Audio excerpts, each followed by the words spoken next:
अयोध्या में राम मंदिर बनने के बावजूद भारतीय जनता पार्टी बुरी तरह हार गई, लेकिन यह यकीन कर पाना मुश्किल था, भारतीय जनता पार्टी के लिए भी और भाजपा के समर्थकों के लिए भी, क्योंकि जिस तरह से भारतीय जनता पार्टी ने पूरे देश में जिस मुद्दे पर चुनाव लड़ा, उसी अयोध्या में भारतीय जनता पार्टी हार गई और समाजवादी पार्टी के प्रत्याशी वहां से जीत गए। लेकिन यह बात जो भारतीय जनता पार्टी के समर्थक थे, ना तो वो हजम कर पाए और ना ही भाजपा के नेता हजम कर पाए। लेकिन इसी विषय पर सुधीर चौधरी, जो कि आज तक में एंकर है, वो भी इसके ऊपर बिलबिला उठे और वह भारत के प्रधानमंत्री नरेंद्र मोदी और भारतीय जनता पार्टी के नेताओं को ज्ञान देने लग गए, क्योंकि आपको पता है सुधीर चौधरी की तो पुरानी आदत है कि कुछ भी हो तो अगर बुरा भी हो रहा है तो उसके भी फायदे बता देते हैं और कुछ अच्छा भी हो रहा है तो उसके भी नुकसान बता देते हैं। तो सुधीर चौधरी ने अब भारतीय जनता पार्टी और प्रधानमंत्री नरेंद्र मोदी को थोड़ी सी अकल वाली बात करते हुए, ज्ञान देते हुए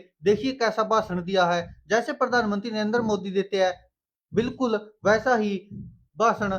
यहाँ सुधीर चौधरी भी देखते नजर आ रहे हैं और उनकी वीडियो वायरल हो रही है और कांग्रेस पार्टी भी इस वीडियो को शेयर कर रही है और कह रही है कि देखिए क्या कुछ कह रहे हैं यहाँ पर सुधीर चौधरी, जो आपको एक बार देखना चाहिए। ये देखिए।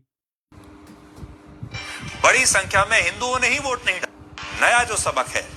वो ये है कि हिंदुत्व के मुद्दे पर अब हिंदुस्तान में चुनाव नहीं जीते जा सकते और ये बात बीजेपी को अब समझ लेनी चाहिए। यहां हम हमारे मुस्लिम भाइयों और बहनों की भी बहुत आज तारीफ करना चाहेंगे, जो लोकतंत्र के सच्चे सिपाही बनकर आए। और लोकतंत्र तब पूर्ण होता है जब उस लोकतंत्र में लोग वोट डालते हैं, अपना कर्तव्य निभाते हैं, चाहे किसी को भी डालें। और मुस्लिम मतदाताओं ने इस लोकतंत्र में अपनी जिम्मेदारी और कर्तव्य निभाकर शानदार काम किया है और उन्होंने जो भी उनका फैसला रहा होगा, उन्होंने ये बता दिया कि वो क्या चाहते हैं। और यही लोकतंत्र की खूबसूरती है। अगर राम मंदिर और हिंदुत्व का मुद्दा इस बार नहीं चला तो इसके लिए मुस्लिम मतदाताओं को दोष देना पूरी तरह से गलत होगा। सच्चाई तो यह है कि अब सिर्फ हिंदुत्व के मुद्दे से ही चुनाव नहीं जीते जा सकते। राम मंदिर के मुद्दे पर, राष्ट्रवाद के मुद्दे पर और हिंदुत्व के मुद्दे पर बड़ी संख्या में हिंदुओं ने ही वोट नहीं डाला। नया जो सबक है तो ये आप देख रहे हो, ये सुधीर चौधरी है जो आज तक के पत्रकार है और जो लगातार आप सबको पता है कि भारतीय जनता पार्टी और प्रधानमंत्री नरेंद्र मोदी के समर्थन में बोलते रहते हैं और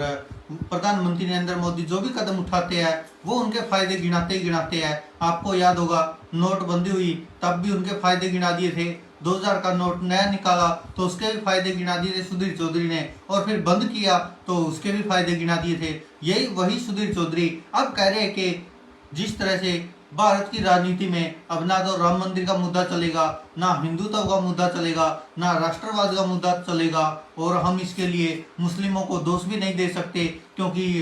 राम मंदिर के नाम पर हिंदुओं ने ही वोट नहीं डाले। ये कहना है सुधीर चौधरी का। अब आप सबको पता है कि किस तरह से भारतीय जनता पार्टी ने जो यह राम मंदिर का मुद्दा था इसको पूरे देश में फैलाया और जिस तरह से 22 जनवरी को मंदिर पूरा भी नहीं हुआ था और पहले से उसके प्रोग्राम करने शुरू कर दिए और यही कारण है कि शायद जो अयोध्या की जनता थी उसको भी शायद ये स्वीकार नहीं था और भारतीय जनता पार्टी के प्रत्याशी को वहां से भी हारना पड़ा। हालांकि ये उम्मीद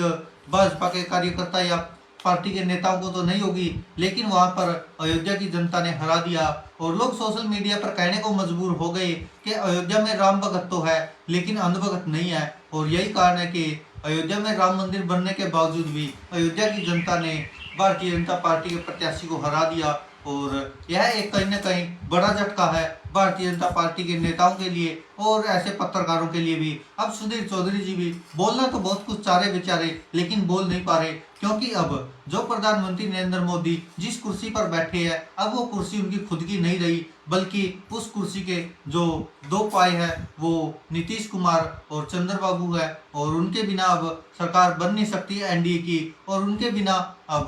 प्रधानमंत्री बन नहीं सकते नरेंद्र मोदी। और यही कारण है कि अब बहुत सारी बातें ऐसी होगी जो देश में शायद अच्छी होगी। अगर मान के चलिए एनडीए की सरकार बन भी गई तो उसके बावजूद भी प्रधानमंत्री नरेंद्र मोदी शायद वो सब बोलने से अब बचेंगे जो अब तक बोलते आए हैं, या प्रधानमंत्री नरेंद्र मोदी वो फैसले नहीं ले पाएंगे जो पहले से लेते रहे हैं। और शायद यही कारण है कि अब धीरे धीरे मीडिया का भी शायद सुर बदलने लगेगा और ऐसे पत्रकार भी अब शायद देश के लिए सोचने लगेंगे, देश के बारे में कुछ बोल सकेंगे, क्योंकि अब एनडीए के पास बहुमत तो है लेकिन भारतीय जनता पार्टी के पास बहुमत नहीं है और यही सबसे बड़ा कारण है। और इसीलिए शायद राहुल गांधी बार बार कहते रहे हैं कि देश की जनता ने इस चुनाव में संविधान को बचा लिया है। दोस्तों, आप क्या कहते हैं इस पर अपनी राय कमेंट बॉक्स में जरूर दीजिएगा। धन्यवाद दोस्तों, देखते रहिए सच की आवाज।